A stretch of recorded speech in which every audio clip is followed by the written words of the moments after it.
Hello everyone, आज हम next topic discuss करेंगे stereo selective and stereo specific reactions. तो सबसे पहले मैं बात करती हूँ स्टीरियो सेलेक्टिव रिएक्शन।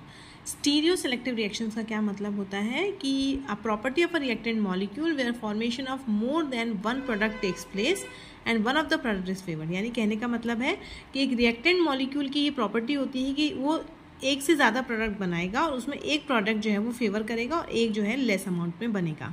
तो one stereo isomer of a product is formed preferentially over another, यानी एक ज़्यादा अमाउंट में बनेगा और एक कम अमाउंट में बनेगा। यहाँ पे रिएक्टेंट का कायरल होना ज़रूरी नहीं है, बट रिएक्शन जो है प्रीडोमिनेंटली या एक्सक्लूसिवली एक stereo isomeric form of product बनाएगी। यानी कहने का मतलब रिएक्टेंट कायरल हो नहीं हो चलेगा, लेकिन जो प्रोडक्ट बनेगा वो कायरल या एक्सक्लूसिवली स्टीरियो आइसोमर होगा। जो प्रोडक्ट्स अनइक्वल अमाउंट में बनते हैं वो एक सिंगल स्टार्टिंग मटेरियल से बनेंगे, यानी एक रिएक्टेंट होगा उससे दो प्रोडक्ट बनेंगे, एक हाई अमाउंट में बनेगा और एक लो अमाउंट में बनेगा। अब हम इसमें एक एग्जांपल ले रहे हैं, ब्रोमिनेशन ऑफ साइक्लोहेक्सेन। यहाँ आप देख सकते हैं साइक्लोहेक्सीन है, इस पर ब्रोमीन का अटैक हुआ है। ब्रोमीन ने एक ब्रोमोनियम आयन बनाया है, ठीक है, ये ऊपर भी बना सकता है नीचे भी बना सकता है, इसके दोनों चॉइसेस हैं। उसके बाद सेकंड जो Br माइनस है उसने अटैक किया एज अ न्यूक्लियोफाइल। तो जब Br अटैक करेगा तो वो इस साइड से भी अटैक कर सकता है, इस साइड से भी। जब वो इस साइड से अटैक करेगा तो ये Br ऊपर जा रहा है, और जब इधर से अटैक करेगा तो ये वाला Br आपका इधर शिफ्ट हो जाएगा। यानी आपके दो प्रोडक्ट मिलेंगे और आप देख सकते हैं दोनों ही ट्रांस हैं, तो ट्रांस 1,2-डाइब्रोमोसाइक्लोहेक्सेन। तो ये दोनों जो आइसोमर्स हैं 95% एज अ रैसिमिक मिक्सचर हमको मिलेंगे। तो ये जो मैकेनिज्म है किसके थ्रू हुई? Cyclic bromonium ion. तो हमको प्रोडक्ट्स मिले जो कि एज अ रैसिमिक मिक्सचर है, दो प्रोडक्ट हैं। इसी तरह से हम बात करेंगे हाइड्रोजनेशन ऑफ एल्कीन। यहाँ पे आप देख सकते हैं मैंने एक एल्कीन लिया है, इस पर प्लैटिनम की प्रेजेंस में हाइड्रोजन के साथ हम इसका हाइड्रोजनेशन करेंगे। तो आप देख सकते हैं सिस जो है वो ज़्यादा अमाउंट में बन रहा है, ट्रांस जो है वो लेस अमाउंट में बन रहा है। ऐसा क्यों? क्योंकि आप देख सकते हैं CH3 जो है वो फ्रंट साइड में है, तो जो अटैक होगा फेवरेबल अटैक वो पीछे से होगा। पीछे से अटैक होगा तो ये आपका ज़्यादा अमाउंट में बनेगा, तो सिस हो जाएगा ये। तो सिस जो है वो ज़्यादा बनेगा because of less hindered face of the ring. Now हम नेक्स्ट की बात करेंगे, दूसरा एग्जाम्पल बात करेंगे। दूसरा एग्जाम्पल की बात करें, जो पाई बॉन्ड होता है वह अप्रोच करता है कैटलिस्ट सरफेस को, and this is the face to which hydrogen adds. इसको हम कहते हैं सिन एडिशन, इसलिए इसको हम कहते हैं स्टीरियो सेलेक्टिव रिडक्शन। अब हम एक एग्जाम्पल और ले रहे हैं, आप देख सकते हैं यहाँ पे मैंने सिस एल्कीन लिया है, यहाँ पे 1 2 3 4 यानी सिस ब्यूटीन है। इसका हम सिन एडिशन भी करेंगे और एंटी एडिशन भी करेंगे। सबसे पहले हम सिन एडिशन करते हैं, तो दोनों Br ऊपर से भी जुड़ सकते हैं और दोनों Br नीचे से भी जुड़ सकते हैं। तो हमारे पास ये दो एग्जाम्पल आए हैं और ये जो है मीजो कंपाउंड्स बन गए हैं जो कि ऑप्टिकली इनएक्टिव होते हैं। एंटी एडिशन में देखिए एक ऊपर से अटैक करेगा, एक नीचे से अटैक करेगा। दोनों पॉसिबिलिटीज़ है मेरे पास, एक बार ऊपर से अटैक हुआ ये नीचे से हुआ, एक बार नीचे ये वाला नीचे से हुआ तो ये ऊपर से हुआ। तो मेरे पास दो आइसोमर आए हैं जिनको आप देख सकते हैं एक दूसरे के मिरर इमेजेस हैं, तो ये एनेंशियोमर्स मिल रहे हैं। तो स्ट्रक्चर 1 और 2 जो है वो मिरर इमेजेस हैं और ये ऑप्टिकली एक्टिव है। तो आप देख सकते हैं कि जब अटैक हो रहा है तो एक ही आइसोमर से हमको दो तरह के प्रोडक्ट मिल रहे हैं। So in the case of phenyl substituted olefins syn addition जो है वो डोमिनेंट होगा ओवर एंटी एडिशन, और जो ब्रोमिनेशन है वो high amount of anti product दे रहा है क्योंकि इसकी साइज़ जो होती है ज़्यादा होती है और पोलैरिटी जो होती है वो क्लोरीन से ज़्यादा होती है। नाउ अब हम नेक्स्ट बात करेंगे स्टीरियो स्पेसिफिक रिएक्शन की।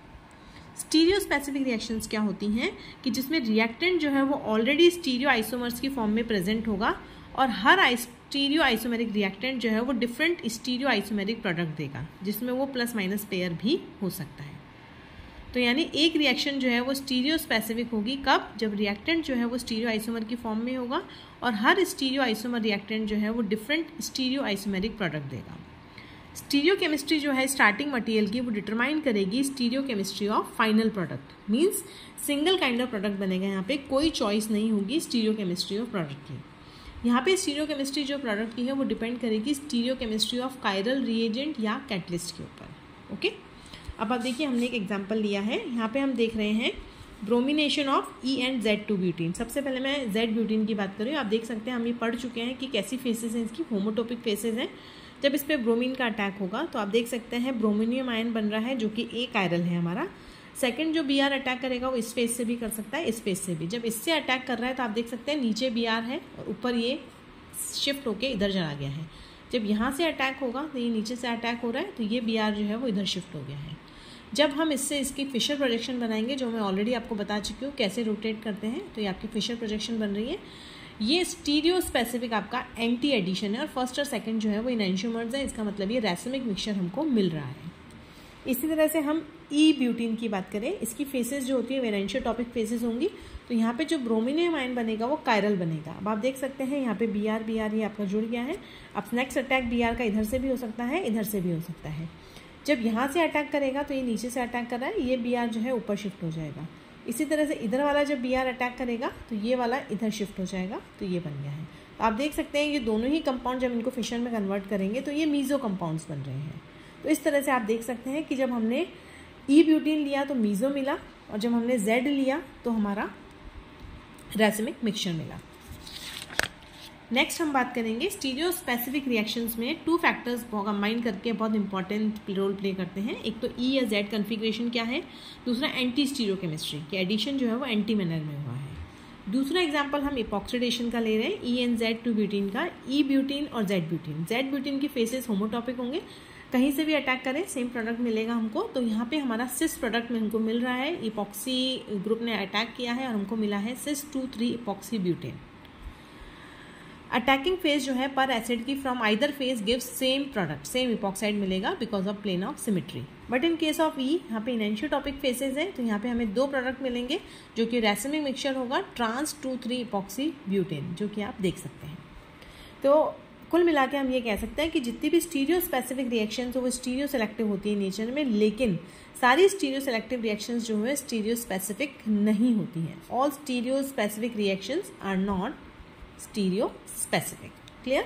तो जितनी भी स्टीरियो स्पेसिफिक रिएक्शंस जो हैं वो सब स्टीरियो सेलेक्टिव होंगे, लेकिन इट इज़ नॉट नेसेसरी कि सारी स्टीरियो सेलेक्टिव जो है वो स्टीरियो स्पेसिफिक हो। सभी स्टीरियो सेलेक्टिव जो है वो स्टीरियो स्पेसिफिक नहीं होती। Thank you.